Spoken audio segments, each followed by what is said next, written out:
A rough week for the banking industry. The collapse of Silicon Valley Bank. The second biggest bank collapse in U.S. history. Because Bitcoin prices whipsawed in late Tuesday trade after the SEC deleted a social media post saying the agency had approved spot Bitcoin ETFs. Three names for you on the board: NVIDIA, Snowflake, and Guess. Let's kick it off with NVIDIA, the massive mover after hours. We're looking at shares up just about 8% in extended trading. It was a blowout quarter from the chip maker. Because today the Fed kicking off a two-day meeting to plot the future of interest rates. Can investors expect a cut in the near future? Before discussing today's meeting, let me comment briefly on recent developments in the banking sector. Conditions in that sector have broadly improved since early March, and the U.S. banking system is sound and resilient. A lot of things are going to change in 2024, and in this episode I'm going to be sharing with you my top predictions for 2024. Some of these things are absolutely crucial, especially if you're an aspiring trader, you want to go full-time, you want to be funded, and all these other things that are going to connect to that. You need to pay attention to this video. Yes, we'll start with the big one. Look at 2023. People gamified, they milked the system. Do you really think that will last forever? No, because these things don't. So it's important to understand that they're probably going to become a lot stricter. New things introduced. So you best know how to actually trade versus just trying to milk it. And some people milked it successfully, but it's not going to last forever. So it's really important for you to understand you best have a system that you can do sustainably, because things are going to become more difficult. And I think that's going to be something that catches people off guard. You're not immune to this. I know people think that they are the anomaly and they think they can act recklessly, even if they intuitively know, right, this is not the right thing to do. I'm not going to be able to do this successfully forever, but I'll just do it for now and then I'll trade sensibly once I've, let's say, passed the challenge. Very, very few people can pull that off, where their current behavior will then just change. You don't become reckless and then sensible, one trade later. It doesn't work like that. So you best be learning a system that is scalable and sustainable. Listen, 2024, I'm sure there's going to be new things that are introduced, but I predict they're going to be a lot stricter, so be prepared. So journaling should be something that traders do already. However, I've got a very strong instinct, one of my predictions in 2024, that journaling will become one of the new things. So before, it would be, let's go a couple of years back, it was prop firms, etc. It was nothing to do with journaling. It was just, who are you trading with, what payout have you got, what withdrawal, etc., etc. I think the next thing is going to be, in connection with that, is journaling. How can you journal effectively? So the flex, if you like, in 2023 and in 2022 was, did you get a withdrawal, did you get a payout? And then it would be, it would almost be glorified that you over-risked and you still made it through, and that would be somewhat celebrated, right? It was really, really strange because it's reckless behavior, but it would be celebrated nonetheless. I think the new flex will be, let's actually have a look at the journal, let's look at the stats, let's look at how that trader's managed risk. So it will be less about how much money did you fluke or how much money did you make, it'll be more about how did you make that money. And I've got a feeling that a lot more traders are going to start to take that more serious and think, right, this is me treating it like a business. I need to have my analytics in place. I need to actually study my equity curve and realize, am I making money in a sustainable way that if an investor came my way or I came into a lot of money, would I be able to trade it sustainably and safely? So keep your eye out on some journaling for 2024, and you should be doing it already. So before we move further into this episode, I have an alarming stat to share with you. You'll be shocked. Nearly 37% of you that watch the channel are not subscribed. Guys, what are you playing? I'm gonna come to your house, I'm gonna subscribe for you. But on a serious note, we would love for you to hit that subscribe button so you're in the loop of the channel and you're supporting the channel. The more you invest into the channel, the more the channel invests back to you. So essentially, we would love that. We love the support, the comments, and we can continue making videos that actually provide value. The whole goal of the channel in the first place, in this minefield of information in the space that we're in, is to create content that's going to help you level up, sustain yourself as a trader, so you can look back in years to come, knowing, right, I had the right information because this channel was continuously providing me value. So subscribe to the channel and we really appreciate it. Psychology is going to be a more popular topic, and it kind of stems from my first original point about prop firms. There's only so long you can bang your head against a brick wall and think, right, more technicals is not the answer, more edge is not the answer. It never has been. And there's a reason why the most competent trader without a competent mind will not make money. And I think what you're going to find is a lot of people will try to replicate something like Rewired and fail miserably because they don't understand how complex psychology is.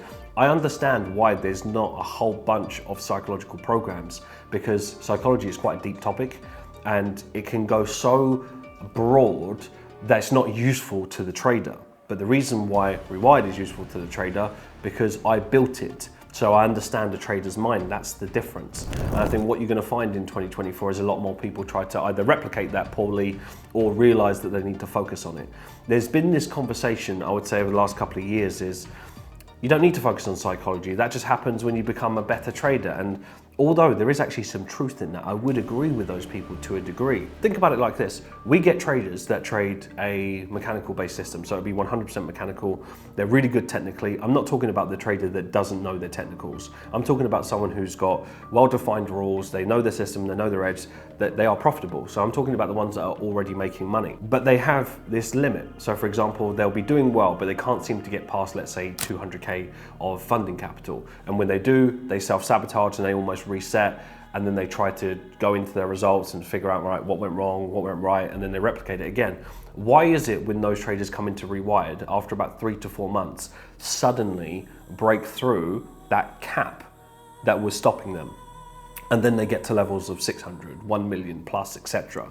Why is that? By that logic, if they would just focus more on the technicals, they would have the breakthrough. But the catalyst never becomes more edge or more understanding of their edge, because these people already know what they're doing to a degree. This idea of just, yeah, but you just need to know that better, doesn't usually work. And the reason why is that you're dealing with the market, you're dealing with emotions, and people are humans, they're very emotional as a whole. Like, you guys and girls should already know this. Humans are quite complex. They're not robotic. So what's the chances that emotions are going to be heightened, especially when you're dealing with money? So yes, there shouldn't be this conversation of, what should I focus on first? You know, should I focus on technicals? Should I focus on psychology? Really and truly, you should be doing both at the same time. You wouldn't want to neglect your psychology and then realize later down the line, you're this simulated trader that can do well under no pressure, but then when real pressure is involved, you haven't built the framework or the habits to be able to deal with it. That would be a very dangerous place to be, and I've seen it all too much. So when I'm talking about, is psychology important, I'm not talking to the anomalies. I'm not talking about to the one guy that says, look, Mark, you know, I've never focused on psychology before. All I've done is become really good at technicals and my understanding of the market and the edge, and I've become profitable. Fine, that's all good for you. But I'm speaking to the 99.9% of people that have not been built that way and have not had the life circumstances you've had to be able to build that framework to just focus on that. I'm talking the average person has to deal with all of these emotions. They're extremely complex to navigate, and it's important to have resources and tools to navigate those emotions. And when you do that, it is proven that you will make more money in the markets. So psychology is not necessarily something that's going to make you a whole bunch of money, but it will help you stop losing a lot of money. It will help you protect your money, and it will help you sustain it. So that's one of my predictions for 2024. You'll just see more emphasis on it, and I hope people do it in the right way that's actually going to make a difference to your performance, rather than going too broad, wishy-washy, that's going to not actually be useful to you making money. My last and final prediction for 2024, Falcon Yacht Party. It is happening. Dubai Wealth Creation Mastermind 2023. We ticked it off, we made it happen, and we had students flying from all over the world to attend our Wealth Creation Mastermind. Funded traders, leveling up, making it happen. We had millions in allocation on 2023, and 2024 is going to be that on a whole other level. It's a dragon year. It's going to be very aggressive. There's so much opportunity in the market, and we're essentially going to take where we are now to way more millions in capital by the end of the year. So Falcon Yacht Party, end of the year, is likely going to be December or late November, and you will see traders all over the world flying to Dubai on a big yacht, celebrating more wins, more capital allocation, and more traders that have made it happen. That's my prediction. It's a bold one, but we're going to make it happen. And we've got all the resources and the things in place to do it. But more importantly, we have a focused vision. Look at 2023 and be honest with yourself. Was you distracted a lot of it? You probably was distracted by all of these different financial people that you follow, different channels, Twitter, TikTok, IG, YouTube Shorts, whatever it is. You're so distracted and you lack focus.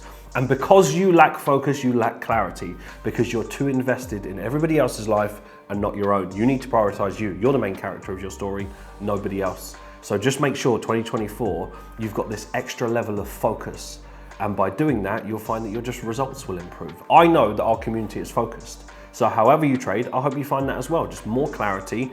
It's Q1 right now, and Q1 master plan, we're extremely focused. We will achieve more in this quarter than what someone would take 6 or 12 months to do because of the level of granular focus that we have. So I expect 2024 Falcon Yacht Party.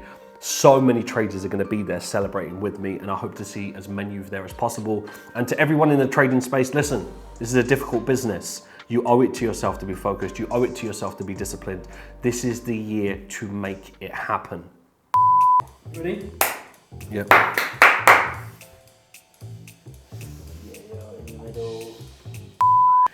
Hadouken! I start signing it off with like, I don't know, like Street Fighter moves. Or like Dragon Ball Z moves. You're the Goku. That's just a still for the thumbnail. I wonder how many people watching the channel also watch anime and are secret like Dragon Ball Z. Yeah, I tell you what, Dragon Ball Z was actually my childhood. That's why when I saw this in Dubai, I was like, Goku, I'm getting that, and that's going straight on my bookshelf. Do you know what's really interesting about Dragon Ball Z, for those that have not watched it? Go and study the story, and you study the, I think why I resonated with it so much, there were so many motivational things. Remember that audio that I showed you of Vegeta? Yes. Yeah, so like you go back and you realize, hold on a minute, this was like motivational stuff and you didn't even realize it, you know? So yeah, to all the anime fans, get yourself a Goku and you'll be more profitable. So it's what it is. I don't make the rules. Scammer? Mate, you just got to put that in there. Yeah, you can put that in there. Slide it in. Can you imagine? Yeah. He is though. That is legit. I've authenticated that myself.